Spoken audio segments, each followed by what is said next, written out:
Hello everyone, আসসালামু আলাইকুম। Welcome জানাচ্ছি আয়াত ফুড কার্টের সবাইকে। কেমন আছেন সবাই? আজকে রান্না করব তেলাপিয়া মাছ দিয়ে আলু বেগুনের একটা তরকারি। তেলাপিয়া মাছ দিয়ে বেগুনের তরকারি কিন্তু খেতে অনেক বেশি ভালো লাগে। কার কার ভালো লাগে অবশ্যই কমেন্ট করে জানাবেন। তো প্রথমেই মাছে লবণ হলুদ ঝালের গুঁড়া মাখিয়ে মাছগুলোকে সুন্দর করে লাল লাল করে ভেজে নিয়েছি। এখন ওই তেলে দিয়ে দেবো কিছুটা পরিমাণে পেঁয়াজ কুচি। পেঁয়াজটা হালকা ভেজে দিয়ে দেবো বাটা মশলাগুলো। এখানে আমি জিরা, পেঁয়াজ আর সরিষা বাটা দিয়ে দিয়েছি। এরপর স্বাদ মতো লবণ দিয়ে দিয়েছি।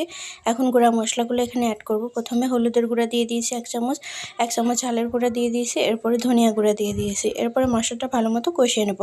মশলাটা একটুখানি কষানো হলে দিয়ে দেবো কেটে রাখা আলুগুলো একটু নেড়ে ছেড়ে সিদ্ধ হওয়ার জন্য পানি দিয়ে দেবো পরিমাণ মতো।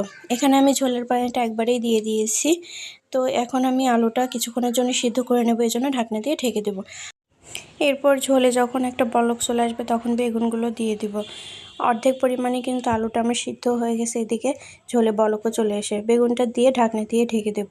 এরপরে বেগুনটা অর্ধেক সিদ্ধ হয়ে গেলে মাছগুলো দিয়ে দিব। মাছগুলো দিয়ে কিছুটা সময় রান্না করলে কিন্তু আলু বেগুন আর তেলাপিয়া মাছের তরকারিটা রান্না একদম কমপ্লিট। তো দেখতেই পাচ্ছেন কালারটা মাশাআল্লাহ কতটা সুন্দর হয়েছে। খেতেও কিন্তু অনেক বেশি মজার হয়েছিল। সবাই এভাবে বাসায় ট্রাই করবেন, আশা করি অনেক ভালো লাগবে। আল্লাহ হাফেজ।